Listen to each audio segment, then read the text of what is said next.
Well, good afternoon, Michiganders. It is Tuesday, January 23rd, 2014, and of course, this is Tuesday with Tom, Michigan's only weekly podcast where we do answer your questions about estate planning and estate settlement in Michigan. As always, I'm your host, Tom Doyle, estate planning attorney, lifelong Michigan resident, and ambassador for all things good in this great state of Michigan. Welcome to today's program. Just a brief programming note, though, before we get started today. A reminder, if you haven't already taken a look, we have updated, after 7 years now, our Tuesday with Tom website. So head on over to Tuesday with Tom website, take a look. You can tell us what you think. You can send me an email telling what you think, or if you click on the little microphone that's in a circle kind of at the bottom right-hand corner, you can leave me a voice message as well, perhaps about what you think about the program, or when you listen to an episode, if that raises questions, you want to ask a question, see if we might be able to answer your questions. Of course, we won't be providing legal advice in that answer, or you just might have a comment about that episode, or maybe that raises another question that you'd like to hear an episode about. So just head on over to the new Tuesday with Tom website and take a look, and please tell us what you think. Well, last week's episode was to be prepared for when Trump's tax cuts expire next year and taxes for most Americans will increase. Now's the time to be looking ahead to 2026, when perhaps all of our taxes are going to increase, mainly because a lot of the tax cuts that were enacted during the Trump administration are going to expire. So planning ahead. If you wait until 2026, it will be too late. So you need to look at now, talk to your tax advisor, see what options you might have to avoid or to minimize what effect it's going to have on you in 2026. Today's topic, it's a question that we are frequently answered by clients, including one that I was just working on with this last week. Should I name my children as joint or co-successor trustees? Well, please remember that what I'm about to discuss during the program, as always, is only for educational purposes. It is not intended to be legal advice. You need to work with your attorney to determine what is appropriate for you and your estate plan.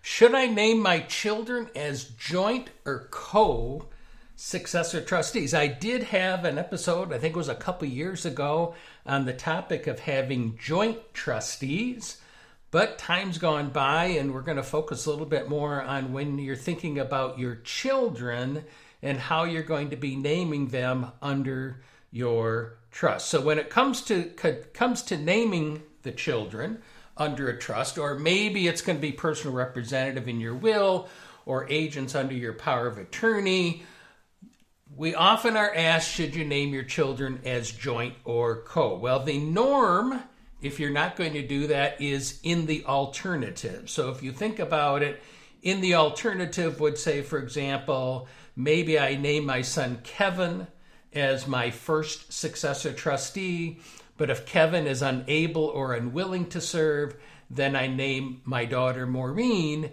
as the alternate. That's an alternative arrangement that many clients are going to have under their estate plans that might apply as well as personal representatives in your will or agents under powers of attorney. But let's say you're thinking about, maybe what I want to do is make Kevin and Maureen work together as trustees. In that case, we need to look at that and decide, are they going to be joint, and we'll talk about what that means, or are they going to be co? But Before we get to answering that question, the first question that I would have, or that Amanda would have, if you're thinking about doing that, is how well do the children that you are thinking naming joint or co get along?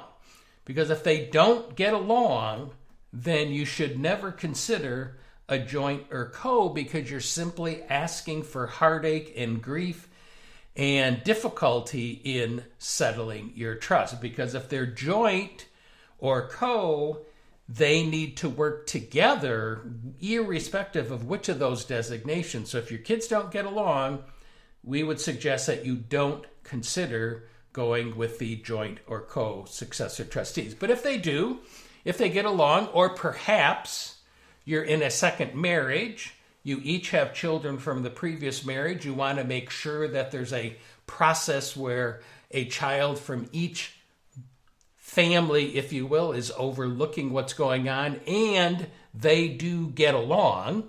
Because again, even if they don't get along, you're asking yourself for trouble.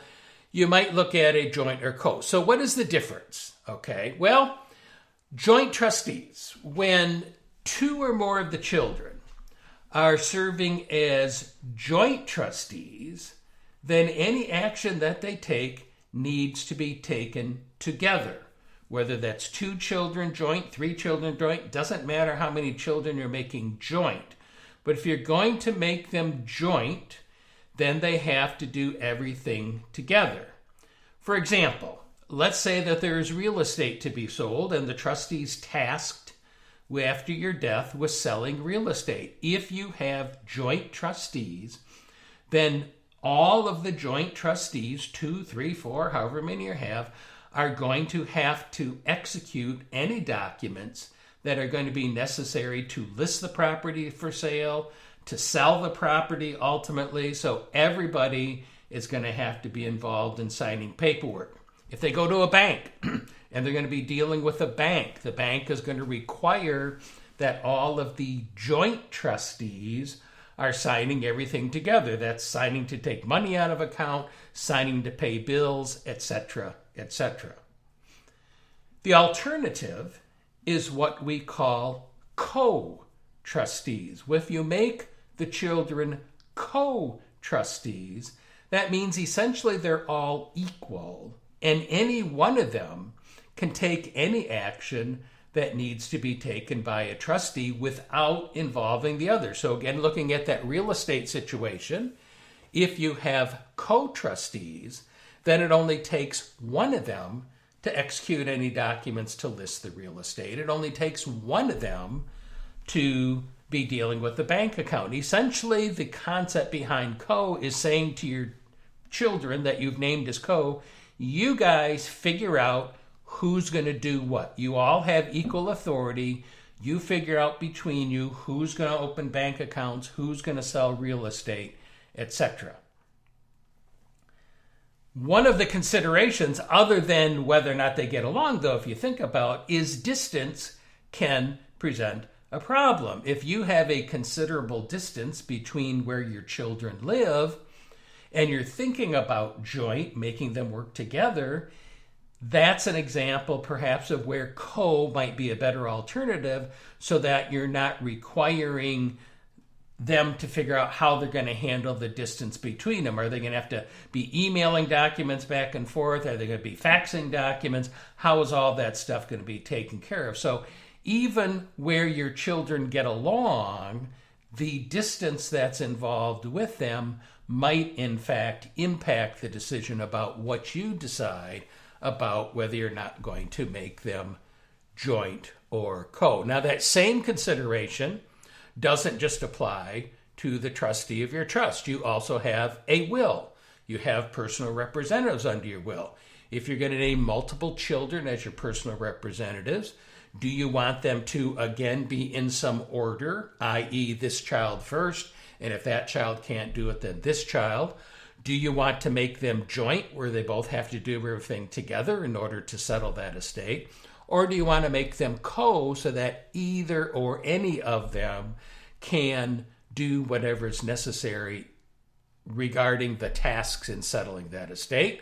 Same thing under powers of attorney. You become incapacitated, You have powers of attorney. You're naming children to manage and pay your bills for you, file your income tax returns, etc. Same consideration. Alternative, this one first, that one next, or joint, they have to operate together, or co, where any of them can do it. And the same consideration does apply if you're going to name more than one child under your healthcare power of attorney. This child can make medical decisions for me. If they can't, then this child is next. Again, do you want children to act jointly, or do you want them to act as co? Generally speaking, we don't recommend having joint agents under a healthcare power of attorney. The problem is that if medical treatment is needed for you, the doctor is then going to have to be in communication with all of the joint agents before rendering any treatment. And if all of the joint agents don't agree upon what the course of the treatment is, now you have a situation where you need medical decisions to be made for you, perhaps quickly, and because a doctor either is unable to get a hold of the joint agents or the joint agents all don't agree, that will impact the healthcare decisions that are made for you. So generally speaking, we don't necessarily have an issue if the children get along and distances isn't a problem. If you want to look at joint under a trust, or joint under your will, or joint under your healthcare power of attorney, even joint under funeral arrangements, if that's what you're going to do. But we certainly would caution you to reconsider making them joint under your healthcare power of attorney. Now, whatever you decide, whether they're going to be alternates, whether they're going to be joint, or whether they're going to be co, you need to make sure that your documents are clear. When you have multiple what we call fiduciaries, that's the legal term that is a trustee or a personal representative or agents under your powers of attorney. If you're going to have multiple fiduciaries, you need to make sure that your documents are clear as to whether they're joint and have to work together, or are co with the ability of any of one of them to work with the other. Because what we find generally with banks and other financial organizations, if you simply name multiple fiduciaries, you say, my son Kevin and my daughter Maureen, they are going to treat that as joint, meaning they both have to work together, unless the documents clearly indicate that they have authority to act independently. And in our situation, what Amanda and I do is, if you're going to have them as co, our documents are going to have language in them indicating and confirming that any one of them can act independently of the other.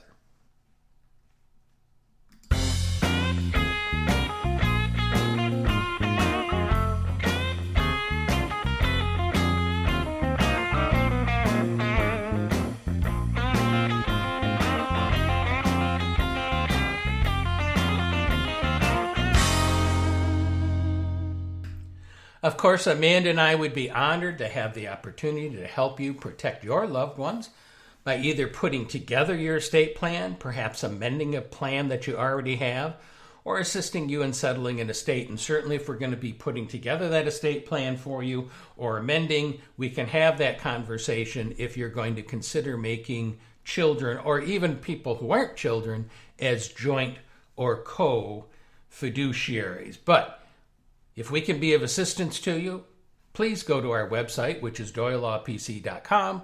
There you're going to find information on how to schedule an appointment with us. It might be a virtual consultation, Zoom, or telephone, depending upon wherever you happen to live in the state of Michigan. Or it might be an in-person consultation at our new East Lansing office. So go to the website. You're going to find information on how to schedule a consultation, how to send information, i.e. documents and data, to us that we are going to need as part of that consultation. A reminder too, if you're simply looking for an individual document, maybe all you need is a certificate of trust because you're looking at selling real estate that's owned by a trust.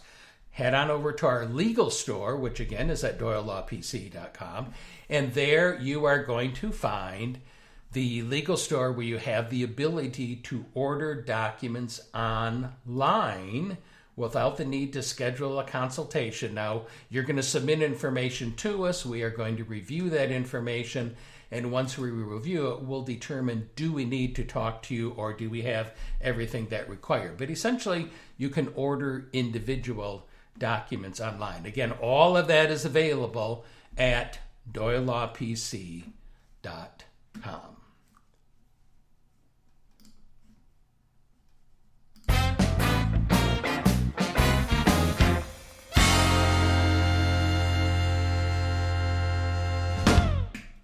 Well, that's going to be it for today. As always, though, if you have a comment about the program, a topic that you'd like to have me discuss, or questions that you'd like to have answered, again, you can send me an email, tom@tuesdaywith.com, or again, at the new website, whether you're on your smartphone or your tablet or a regular computer, simply click on the microphone and you can leave an audio message for me. Again, a comment, a topic you'd like to have me discuss, etc. And please follow us on Facebook. That would be Tuesday with Tom, and the office is Doyle Law PC. And we would encourage you to invite your family and friends to follow us as well. Remember, too, the program is available on Apple Podcasts, Spotify, Google Podcasts, iHeartRadio, Spreaker. Recently, we added Amazon Music to our podcast distribution channels. Probably wherever it is that you listen to your podcast, you will find Tuesday with Tom. And you can always ask even your smart speaker to play Tuesday with Tom. Well, thanks again for spending some of your time with us today. And as always, I hope that you have an awesome day and an awesome week in Michigan.